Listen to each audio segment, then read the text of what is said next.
రక్షకుడును మన ప్రభునైన యేసుక్రీస్తు నామంలో మీ అందరికీ హృదయపూర్వక వందనాలు. ఈరోజు దేవుని వాగ్దానము యెషయా గ్రంథము 19వ అధ్యాయము 25వ వచనము. సైన్యములకు అధిపత్యగు యెహోవా, నా జనమైన ఐగుప్తులారా, నా చేతుల పని అయిన అష్షూరీయులారా, నా స్వాస్థ్యమైన ఇశ్రాయేలీయులారా, మీరు ఆశీర్వదింపబడతారని చెప్పి వారిని ఆశీర్వదించును. హల్లెలూయా. మరి ఇక్కడ మనకి 3 దేశాలు కనిపిస్తూ ఉన్నాయి. ఐగుప్తు దేశము లేదా అష్షూరీయుల దేశము, ఇశ్రాయేలీల దేశము.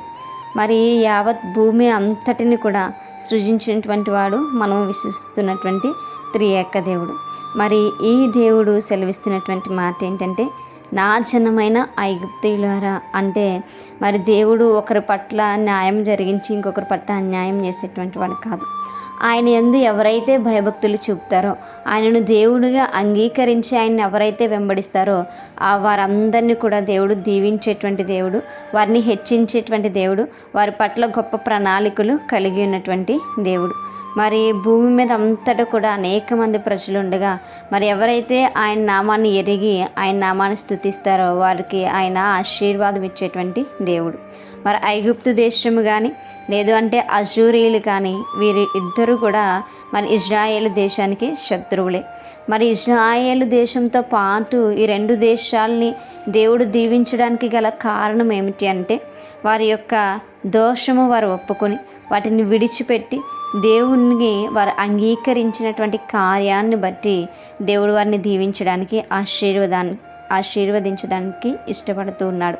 మరి నిజమే, మరి మనము కూడా ఒకప్పుడు దేవుడు తెలియనటువంటి వారమే, దేవుని బిడ్డల్ని బాధ పెట్టినటువంటి వారమే, దేవుణ్ణి మన పాపముల చేత బాధ పెట్టినటువంటి వారమే. మనము ఆ మార్గాలను విడిచిపెట్టి దేవుని యొద్దకు వచ్చి దేవునితో మొక్కుబడి మనం చేసుకున్నప్పుడు, మన యొక్క శరీరాన్ని మనం దేవునికి నైవేద్యముగా అర్పించినప్పుడు, సమర్పించుకున్నప్పుడు మరి దేవుడు మనకి కార్యాలను చేయడానికి ఇష్టపడుతుంటాడు.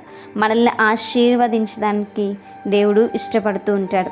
మరి దేవుడు ఇక్కడ మరి ఇశ్రాయేలుకు శత్రువులైనటువంటి ఐగుప్తులు మనం చూస్తాం. పాత నిబంధన కాలంలోనే మరి మోషే కాలంలో ఐగుప్తులు మరి ఇశ్రాయేలుని ఎంతగా ఇబ్బంది పెట్టారో, అయినప్పటికీ కూడా అష్షూరీయులు కూడా ఎంతగానో హింసించారు. అయినప్పటికీ కూడాను మరి వారు మార్పు చెందినప్పుడు, వారు దేవునిలోనికి వచ్చినప్పుడు దేవుడు వారిని ఆశీర్వదిస్తున్నారు ఇశ్రాయేలులతో పాటుగా.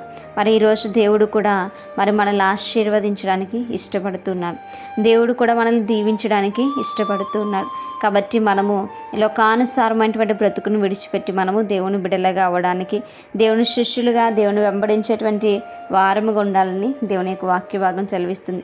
ఇంతకుముందు ఎంతో మూర్ఖముగా ఉండవచ్చు, ఇంతకుముందు దేవుని పైన ఎంతో కోపంతో ఉండవచ్చు, ఇంతకుముందు దేవుడు అంటే అసహ్యించుకుని ఉండవచ్చు. కానీ మనం మారిన బ్రతుకును చూడడానికి ఆయన ఇష్టపడుతున్నాడు.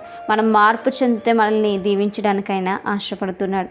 కాబట్టి పాత రోత జీవితాన్ని పక్కన పెట్టి దేవుని యందు భయభక్తులు కలిగినటువంటి వారంగా ఆయన నిజమైనటువంటి దేవుడు, నమ్మకమైనటువంటి దేవుడు అని గ్రహించుదాం.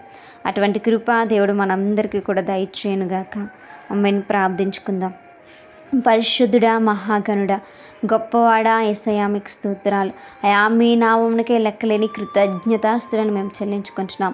ప్రభువా, నిన్ను నమ్మినటువంటి బిడ్డలుగా, నిన్ను అంగీకరించినటువంటి వారముగా, నీ చేత ఆశీర్వదింపబడేటువంటి బిడ్డలుగా మా అందరినీ ఉంచమని, అయా నీ యొక్క ఆశీర్వాదం మా కుటుంబంలో నాయన ఎల్లప్పుడూ ఉంచమని, ఈ యొక్క ప్రార్థన దయచేసి మీ పాదశాన్ని చేర్చుకోమని యేసయ్య అతి పరిశుద్ధ నామంలో అతి మిక్కిలి నమ్మగా బ్రతిమలాడి వేడుకుని పొందించురా మా ప్రియపరలో గొప్ప మా కన్న తండ్రి.